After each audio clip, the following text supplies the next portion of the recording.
So far, so good for the Clippers this season. I mean, honestly, there are a few games, 3 games over 500, no more than what they can ask for.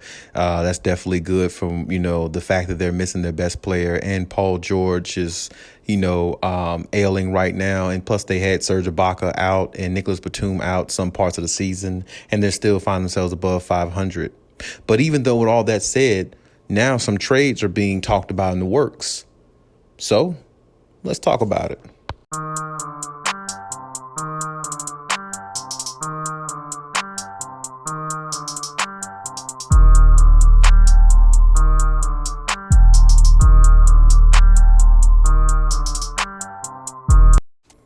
Even in the offseason, there were reports that the Clippers were looking into some trades being made and some potential trades that would have made sense, in my opinion. Honestly, this team didn't pull the trigger on several trades I thought that would have been beneficial for their future in regards to this season, going into this season and ending this season with, good talent on the floor and talent that actually fits with what they're trying to do. And I'm not saying that the pieces that they have now don't fit. I'm not saying that the pieces they have now, they can't win with. But I mean, at the same time, it'll be a lot harder in the playoffs because you're asking players like Luke Kennard, Terrence Mann, and players like that to step up in a big playoff game after playoff game in a 7-game series 4 times to be consistent.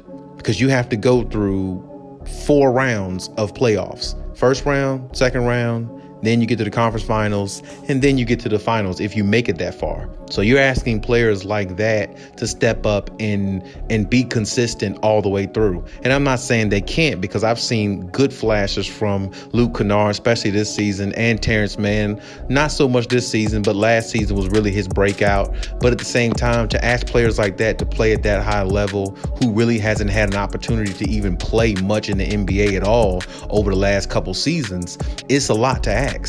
And when you look at the Clippers overall, they definitely, had opportunities that they passed up on, I thought. I mean, they had opportunities to get, Dylan Brooks, Miles Turner, Goran Dragic, Kyle Lowry. There was a lot of pieces that they could have added, or maybe 1 or 2 pieces they could have added to this team that could have made them so much more better and so much more lethal.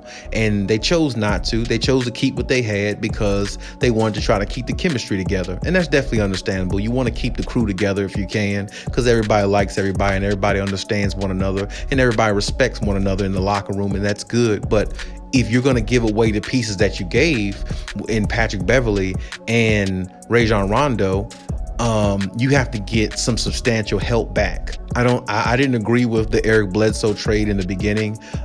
He is, he has his moments this season where he's played pretty good, but it isn't really consistent enough. And, when you look at that in its entirety, now the Clippers are looking around trying to figure out what can they do to really improve their team, because you have to understand there is a possible chance Kawhi Leonard might not come back this season. So now you have a season where if he doesn't come back, or, if he does come back, he might not be the Kawhi Leonard he was for at least a little while, maybe a month or 2, before he gets his rhythm.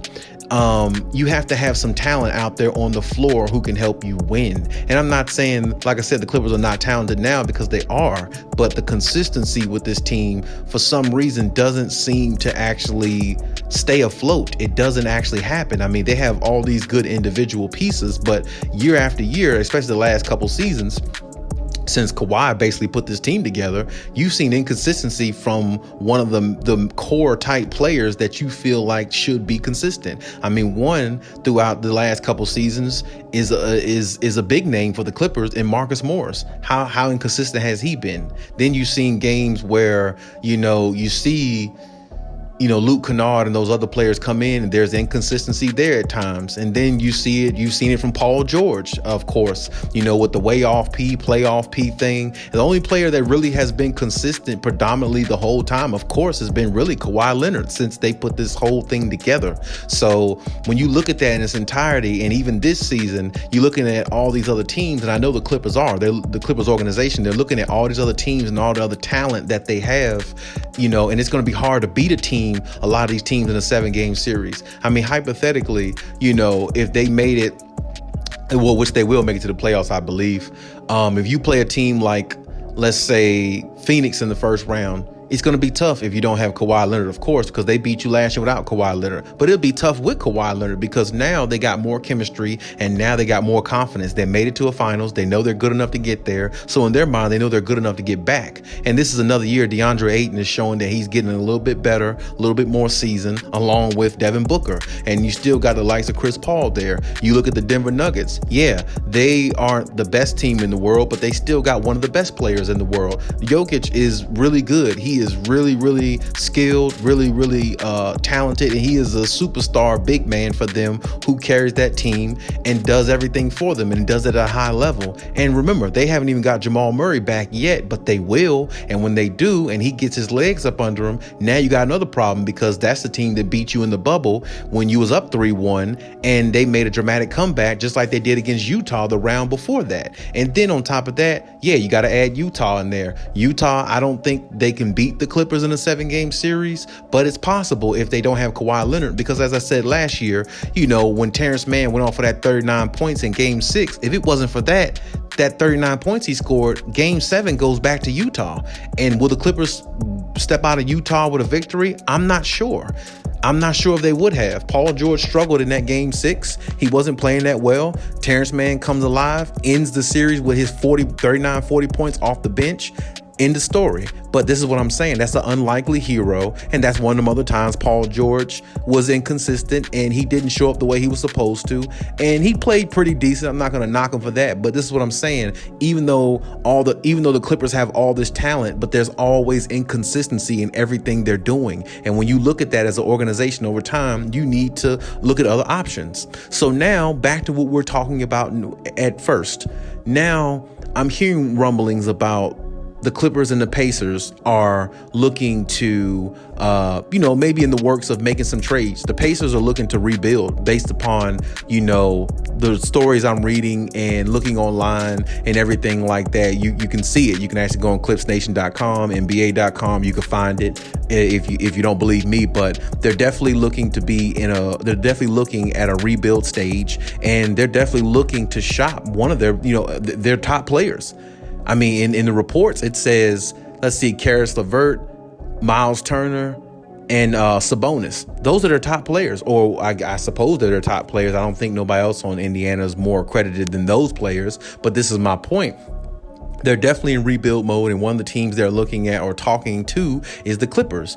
And with that being said, you wonder who the Clippers would give up to get one of those pieces, if not all those pieces. Who knows? Because honestly, when you look around the league, there's so much more talent, and the teams are only getting better. And I'm not sure if you can win a championship with, Luke Kennards and players like that if Kawhi Leonard is not there, if everybody's not healthy, if there's inconsistency. It's just so many ifs with the Clippers, and it's like the organization is definitely looking at this. And me personally, I was the one that said keep the crew together. I was the one that said keep it all together last year when this team fell apart, in the playoffs because they were missing Kawhi Leonard and they just got gassed and tired, but they didn't, you know what I'm saying? And me, honestly, when I look at this team this year, they've got some good wins. They've got some substantial wins. And they've done some good things. They had on a 7-game winning streak. But when you look at this team overall in this totality, are they good enough to really win? Because now they don't have Patrick Beverley there. They don't have their main workhorse on defense. And I personally thought when they traded him away, you traded away a lot of assets in regards to what type of team you want to be in the playoffs. The playoffs, we all know, the playoffs is a half-court game. The game slows down. You can't move as fast. Everybody plays half-court basketball because everybody's trying to strategize and make as less mistakes as possible so they could be the one that comes out on top as the last man standing in that series. And then on top of that, in the playoffs, you've got to have substantial defense. And you look at the Clippers this year, they're not ranked the lowest, not even close to the lowest in defense, but at the same time, it doesn't matter where you're ranked at in defense. It matters when you make those defensive plays. Are you making them in the fourth quarter? when the game is waning down, the waning minutes of the game, when it's crunch time, are you making defensive plays in the fourth quarter? Are you making defensive plays on the better competition in the NBA in crucial moments of the game? The Clippers can't do that, and the Clippers aren't equipped to do that right now. So when you look at their team, there's a lot of holes in their team that a lot of teams are exploiting, and the Clippers really don't have an answer. Like I said, they lost some questionable games this year. When you look at their team, they lost to Memphis, where I thought the Clippers definitely should have beat Memphis, because I think the Clippers should have Memphis number because they got better talent to me. But then they lost to Cleveland, and then they lost to the Pelicans twice. You know what I'm saying? They've had some really weird, questionable losses, and this is a team that a lot of people thought would come into this season and play so well because of what we saw last year in the playoffs and their resiliency and everything like that. Now here lately, they've been playing a lot better. Like I said, they're 3 games over 500, so you can't knock that. That's definitely good. That's definitely about as best they can ask for, right now, with the injuries, the COVID protocols, Kawhi not being there. Serge just hasn't really found his footing yet.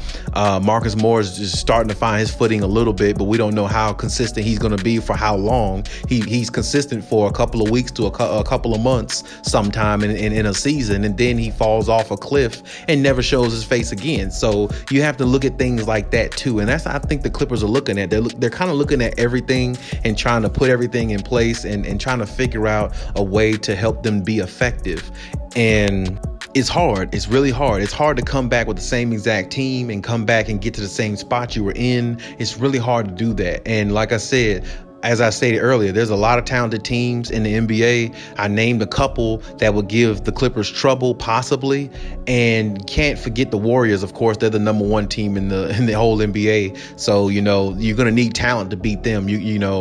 It can't be an inconsistent Marcus Morris going into a 7-game series, hypothetically, if the Clippers made it in the 7-game series against the Warriors. You can't have an inconsistent Marcus Morris. You can't have Terrence Mann giving you single digits off the bench. And then you can't have, maybe a Luke Kennard in a big series like that give you single digits off the bench, because things like that are liable to happen, because we saw it last year in the playoffs in the first round against the Dallas Mavericks. Dallas Mavericks basically had their way with the Clippers. And honestly, I actually thought the Dallas Mavericks might have had a really good chance of beating them until Kawhi Leonard showed how great he is and how great of a player he's always been and why he's a Hall of Famer. If it wasn't for that, the heroics of Kawhi Leonard, they wouldn't even got out the first round. So you look at all the talent that the Clippers have, their individual talent.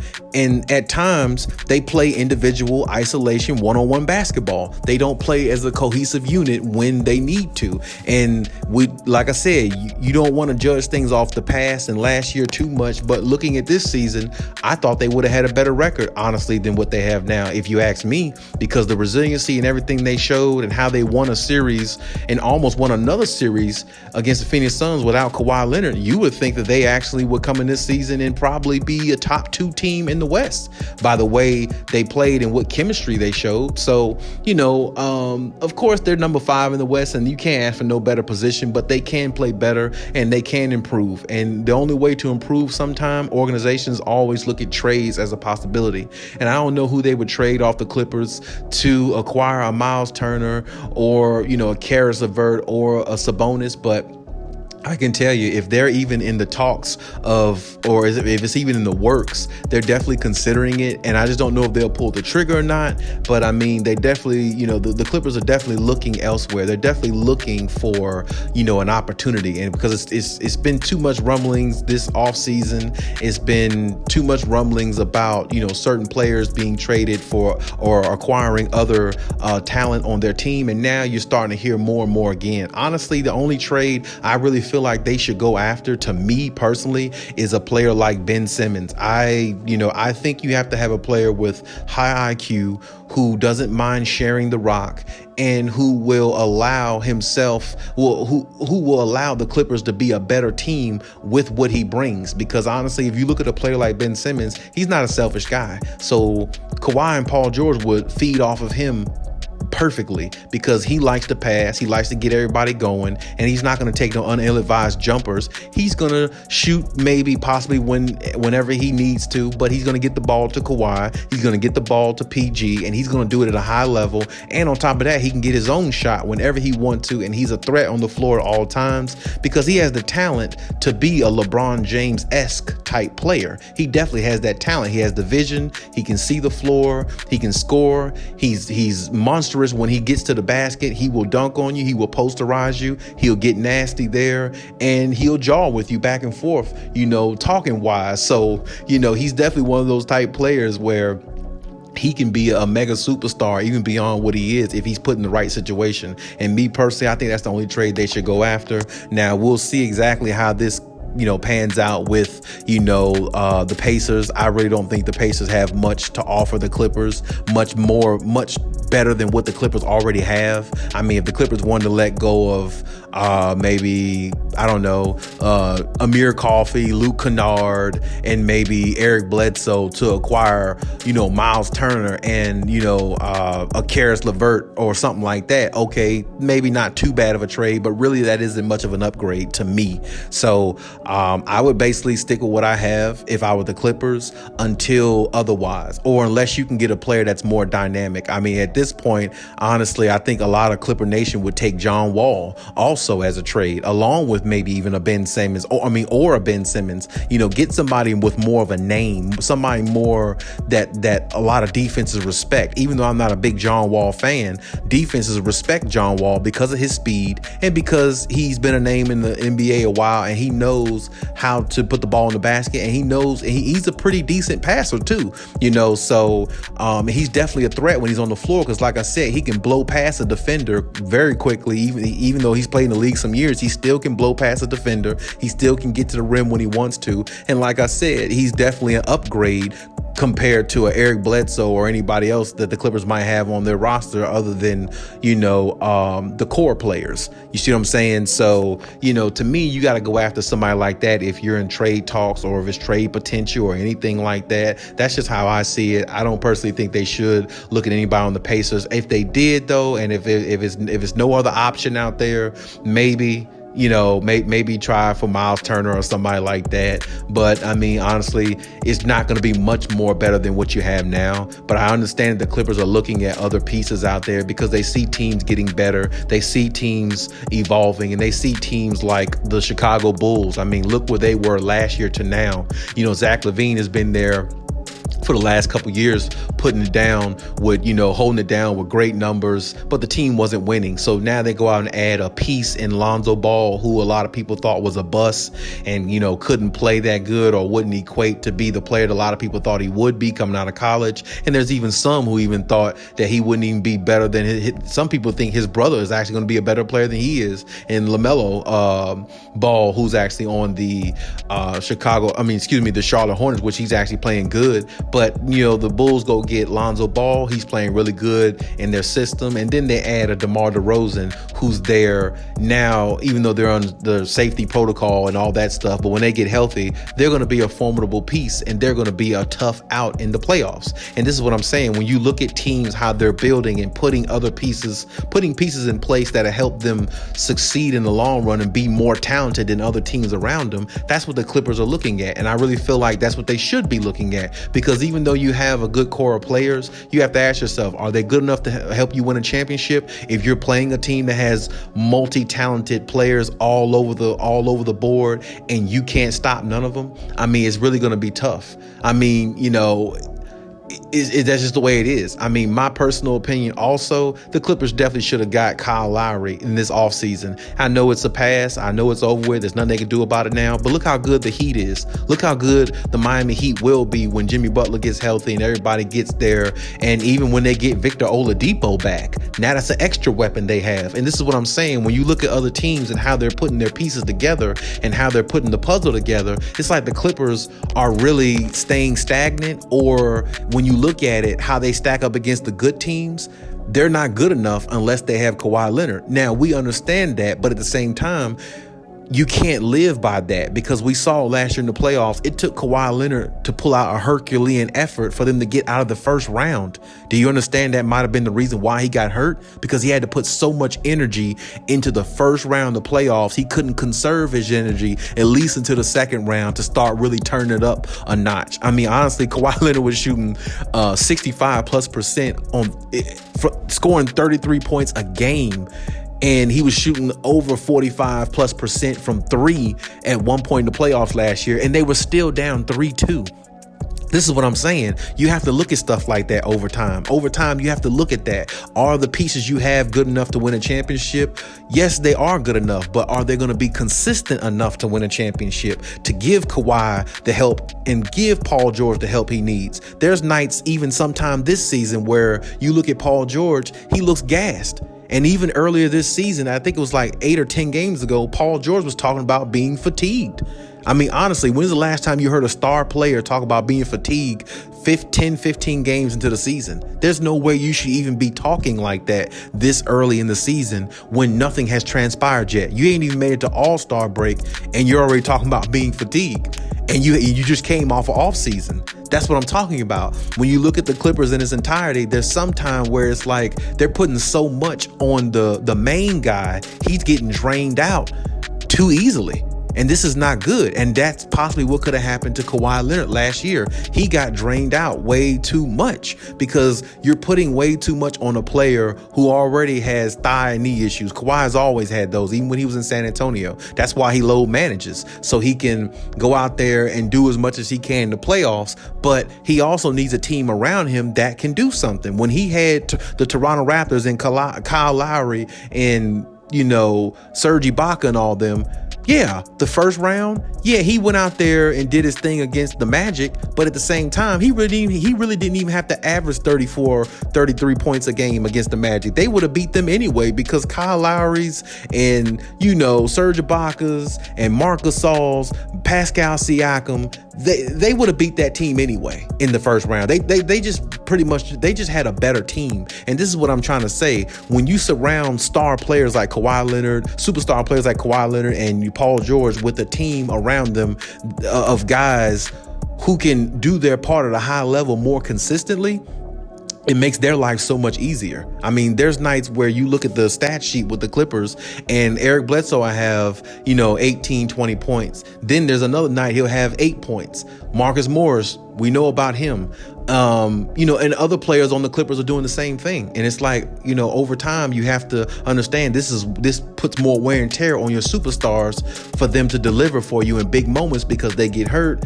They have more nagging injuries, and plus they have more responsibility to hold a team down. But at the same time, they need a team to be able to do the same for them and be consistent, just as superstar players are consistent for the team. But hey, that's my take on the situation there. You leave any comments in the comment section. You let me know what you think about everything I talked about. Do you agree? Do you disagree? And where do the Clippers go from here? Do they make a trade or no? Or is it just speculation and or something we just have to see how it turns out? We'll see how it goes. We'll see what happens. Shout out to Clipper Nation, to everybody who's here listening. Appreciate you. Appreciate your comments as always. And hey, Cali out.